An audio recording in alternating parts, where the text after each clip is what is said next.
saya sampaikan. Para ulama salaf itu sampai mereka selalu merutinkan 5 perkara. 5 perkara sebelum mereka meminta perkara-perkara yang lainnya. Dan 5 perkara ini termasuk perkara primer yang selalu mereka mohon kepada Allah di dalam urusan akhirat sebelum mereka minta urusan dunia. Apa itu? Yang pertama, meminta supaya diberikan surga dan dijauhkan dari neraka. Itu tidak pernah lepas dalam keseharian mereka. Dalam sujud, dalam setiap waktu yang mustajab, dalam satu hari yang dilewati. Yang kedua, meminta husnul khatimah. Karena husnul khatimah ini perkara besar untuk membuktikan keimanan kita dibenarkan oleh Allah Subhanahu wa taala. Bapak, Ibu kalau menjumpai seseorang tidak suka tapi matinya husnul khatimah, berarti cara kita memandang imannya dia telah dibenarkan oleh Allah dan belum tentu kita yang dibenarkan oleh Allah.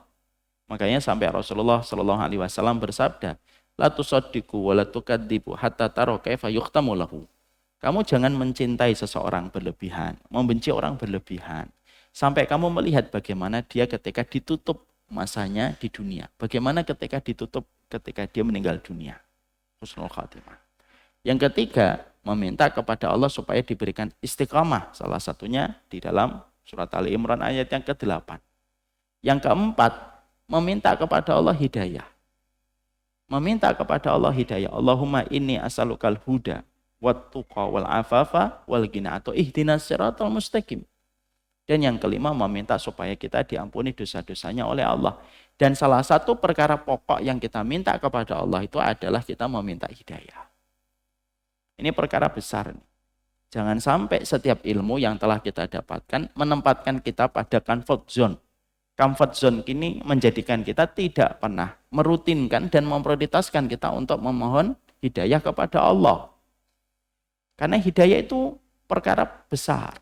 Yang tentunya nanti kita akan pelajari bisa hilang kapan saja. Makanya tidaklah satu mentari yang melewati kita dan tidaklah satu rembulan yang membersamai kita di waktu malam. Kecuali pastikan bahwasanya kita termasuk pemohon hidayah kepada Allah. Karena masuknya kita ke surga pun merupakan bagian dari hidayah Allah. Kadang-kadang ilmu Pak, itu memberikan kepada kita comfort zone. Zona nyaman. Bahwasanya kamu sudah berilmu, kamu sudah datang ke masjid, kamu kenalannya orang yang baik, kamu kenalannya orang yang taat. Dan kamu tidak mungkin kehilangan hidayah yang sudah kamu dapatkan sekuat ini. Jangan salah. Jangan salah. Banyak orang yang mereka telah mendapatkan sebuah perkara besar. Tetapi ternyata ujung dari perkara besar yang dia dapatkan berujung kepada kenistaan. Ketika hidayah itu terlepas dari hatinya dan menghadap kepada Allah pada kondisi dia dimurkai oleh Allah.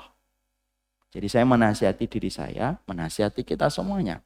Kita nggak pernah tahu Pak, riak dan gelombang apa yang akan kita temukan. Entah besok, entah lusa. Kita tidak pernah tahu angin-angin apa yang akan kita temukan pada badai yang kita jumpai.